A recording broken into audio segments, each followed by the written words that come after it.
Trivedi Disha. So first of all, thank you so much for your love and support that you given us the previous video. And your reviews and feedbacks are very essential for us, so please keep sending us that and please keep loving us that.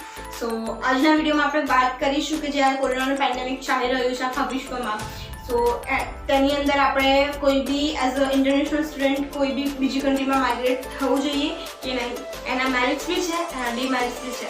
So let's start about that.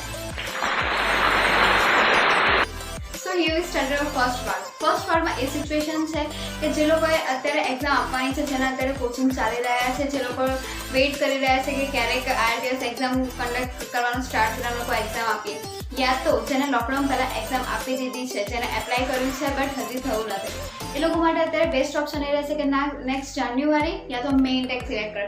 Because જો તમે લોકો અત્યારે ત્યાં જશો તો job ત્યાં આગળ અત્યારે અવેલેબલ નથી. જેની પાસે જોબ છે એ લોકો પાસેથી બી અત્યારે જોબ જતી રહી છે. સો મેઇન છે કે આપણો એક્સપેન્સ કેવી રીતે કરવાનો, કોલેજની ફીસ કેવી રીતે ભરવાની, કે ઘરના રહેવાના ખર્ચા, આ બધું અત્યારે મેનેજ કરવાનું પોસિબલ નથી. તો તમારી માટે અત્યારે બેસ્ટ ઓપ્શન એ રહેશે કે તમે લોકો જાન્યુઆરી યા તો મે ઇન્ટેક સિલેક્ટ કરો. સિચ્યુએશન નંબર 2 એવી હોઈ શકે કે તમે તમારા IELTSની એક્ઝામ આપી દીધી હોય, તમારા IELTSના બેન્ડ બી આવી ગયા હોય અને તમે તમારો યુનિવર્સિટી કે કોલેજમાંથી ઓફર લેટર બી આવી ગયો હોય, પણ તમારા કેનેડાના વિઝા અપ્રૂવ ના થયા હોય. તો એ સિચ્યુએશનમાં એવું તમે કરી શકો કે જો તમારો ઇન્ટેક નેક્સ્ટ ઇન્ટેક હોય તો તમે વેઇટ કરો તમારા વિઝા અપ્રૂવ થવા માટે.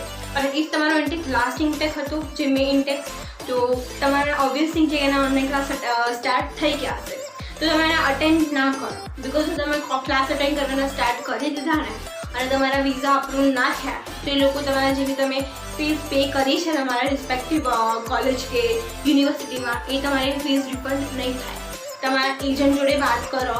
ઇફ એ ખાતરી લેતો હોય કે ના તમારા વિઝા અપ્રૂવ થઈ જ જશે, તો અને કાં તો તમારી ફીસ વિઝા અપ્રૂવ ના થાય તો રિટર્ન થઈ જ જશે, તો એની જોડે ઇન રિટર્ન લઈ લો કે ભાઈ જો ના જવાનું થયું, ઇફ વિઝા અપ્રૂવ ના થયા તો ફીસ રિટર્ન કરવાની જવાબદારી તારી. એ સિચ્યુએશનમાં જ ઓનલાઈન ક્લાસ અટેન્ડ કરજો, નહીં તો ના કરતા. So here we started our third part. Third પાર્ટમાં એ સિચ્યુએશન છે કે તમારા IELTSની એક્ઝામ આપી દીધી છે, તમારા બેન્ડ સરાઈ ગયા છે, કોલેજ કે યુનિવર્સિટીમાંથી તમને લોકોને ઓફર લેટર મળી ગયો છે એન્ડ યા તમારા વિઝા અપ્રૂવ થઈ ગયા છે. આ સિચ્યુએશનમાં તમે શું કરશો? તમને અહીંયાથી જવા મળવાનું નથી અત્યારે બિકોઝ ઓફ કોરોના. સો તમારી માટે બેસ્ટ ઓપ્શન એ રહેશે કે તમે લોકો ઓનલાઈન લેક્ચર સ્ટાર્ટ કરી દો. બિકોઝ તમારી કોલેજ કે યુનિવર્સિટીમાંથી મે ઇન્ટેકવાળાને યા સપ્ટેમ્બર ઇન્ટેકવાળાને ઓનલાઈન લેક્ચર સ્ટાર્ટ થઈ જશે. આમાં તમને બેનિફિટ શું થશે? બેનિફિટ એ થશે કે ઇફ તમે લોકો અત્યારે ત્યાં જાઓ, મળવાનું તો નથી જવા બટ કોઈ બી સિચ્યુએશનમાં તમને જવા મળે તો ત્યાં આગળ જે તમારો લિવિંગ એક્સપેન્સ છે 1 મંથનો 40,000 થી 50,000 એ તમારો અત્યારે સેવ થઈ રહ્યો છે. તો ઘરે બેસીને અહીંયા આગળ રહીને તમે લોકો ઓનલાઈન લેક્ચર અટેન્ડ કરો, ફેમિલી સાથે રહીને જવાનું તો તમારે છે જ. ગમે ત્યારે જ્યારે સ્ટાર્ટ કરશે એ લોકો તો તમે લોકો જઈ શકવાના છો. અને એનો બેનિફિટ એ રહેશે કે તમારા જે પાછળ તમને જે વર્ક માટે જે તમને વર્ક પરમિટ મળશે એમાં તમારો કોઈ જ કટ નહીં થાય. જે તમે અહીંયા રહીને બી કરશો સ્ટડી તો બી તમારા જે કાઉન્ટ થશે. તો બેટર ઓપ્શન છે અહીંયા રહીને ઓનલાઈન ક્લાસ અટેન્ડ કરવાનું સ્ટાર્ટ કરો. તો ફોર્થ સિચ્યુએશન એવી હોય કે તમારી બધી પ્રોસેસ પૂરી થઈ ગઈ હોય, રાઈટ, અને તમારું ઇન્ટેક નેક્સ્ટ ઇન્ટેક હોય તો તમારી જોડે એક ઓપ્શન રહે છે કે તમે તમારું ઇન્ટેક ડિફર કરાવી શકો. તમને એક ઓપ્શન મળે છે કે ચેન્જ કરાવી શકો તમારું જે બી ઇન્ટેક છે એ. તો અમારું સજેશન એવું છે કે તમે તમારું ઇન્ટેક ચેન્જ કરાવીને જાન્યુઆરી કે મે કરાવી દો. ત્યાં સુધી છે ને ચાન્સીસ છે કે કન્ડિશન બેટર થઈ જશે, રાઈટ. સો એમાં બેનિફિટ એ રહેશે કે તમને ત્યાં જઈને ફિઝિકલી લેક્ચર્સ તમને અટેન્ડ કરવા મળશે, લાઈવ લેક્ચર્સ. તો તમારું પ્રોફેસર્સ જોડે તમારું કનેક્શન સારું એવું થશે. તમે વોલન્ટિયરિંગ તમે સારું કરી શકશો તમારી કોલેજ કે યુનિવર્સિટીમાં. અને મોસ્ટ બેનિફિશિયલ થિંગ એ રહેશે કે તમને સારા એવા ફ્રેન્ડ્સ બની જશે, રાઈટ. અને તમને જે ફિઝિકલ લાઈક 1-to-1 એક્સપિરિયન્સ છે ને એ તમને વર્ચ્યુઅલમાં નહીં મળે. બિકોઝ તમે એક વિડીયોમાં જસ્ટ ખાલી એકબીજાને જોશો જ અને એમાં ઇન્ટરેક્શન થવાના કોઈ ચાન્સ નથી. અને કેનેડામાં એવું છે કે તમારા માર્ક્સ છે ને એટલા મેટર નહીં કરે કોઈ બી વસ્તુ માટે જેટલા તમારા રેફરન્સીસ અને કનેક્શન મેટર કરશે. કનેક્શન બહુ જ જરૂરી છે કેનેડામાં.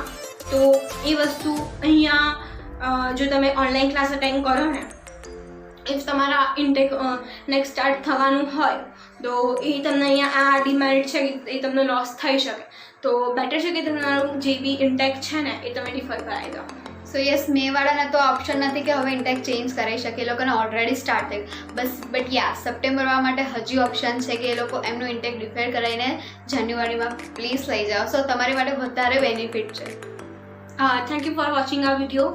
આવા નવા વિડીયો અમે હજુ લેતા આવીશું નવા ટોપિક ઉપર. સો પ્લીઝ લાઈક આ video.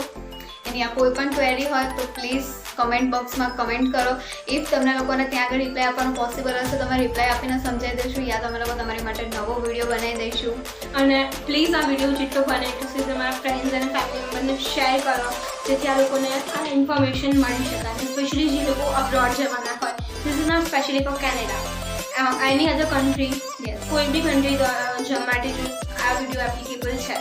So please share this video as much as you can do.